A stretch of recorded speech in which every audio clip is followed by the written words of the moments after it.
In 1890, the English city of Birmingham was not just an industrial center. It was a forest of red bricks and black smoke.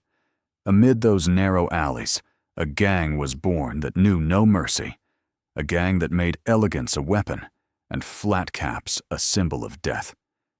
Did you think the Shelby family was the whole story? The truth, my friends, was far harsher and far less noble.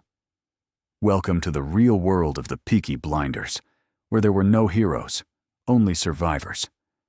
The story did not begin in mansions, but in the poor neighborhoods of Small Heath and Cheapside, where Birmingham suffered from severe overcrowding and vast social inequalities.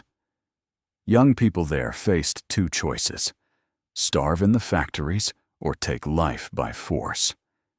This is where the gang culture emerged. The Peaky Blinders were not a criminal organization with an executive. They were an entire identity. Imagine teenagers as young as 14, wearing carefully tailored jackets, colorful silk scarves, and wide trousers.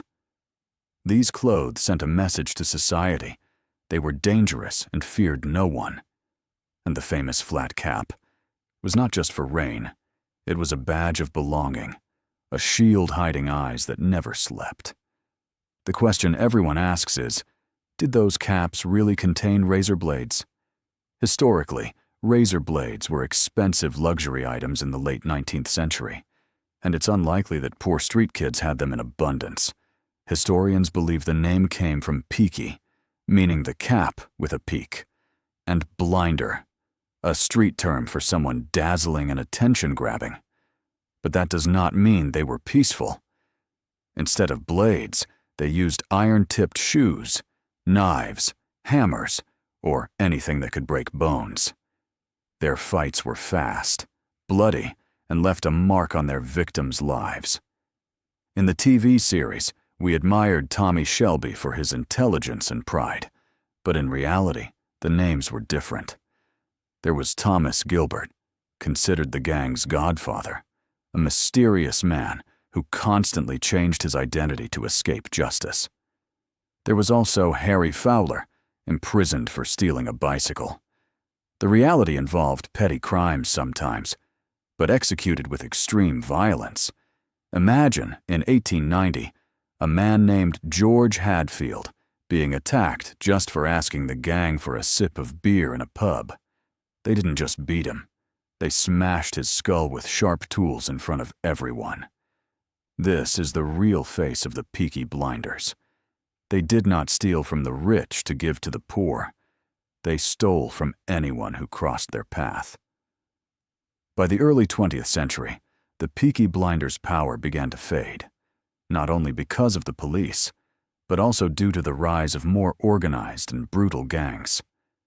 The Birmingham Boys, led by Billy Kimber, entered the scene. Kimber was a clever man who moved crime from street fights to controlling betting offices across the country. After bloody battles, the Peaky Blinders members either died, were imprisoned, or hid in remote villages. By 1910, the name Peaky Blinders became just a memory, or a term used for any rebellious youth in the city. So, the next time you watch the series, remember that reality was darker. Behind the elegant suits and thrilling music were destroyed families and a city living years under fear. The gang ended, but its legend remained alive, reminding us that poverty can create monsters, and that history is not always written by the victors, but sometimes by those with the fastest knives and the sharpest caps. Thank you for joining this journey into Birmingham's dark past, and see you in another forgotten story of history.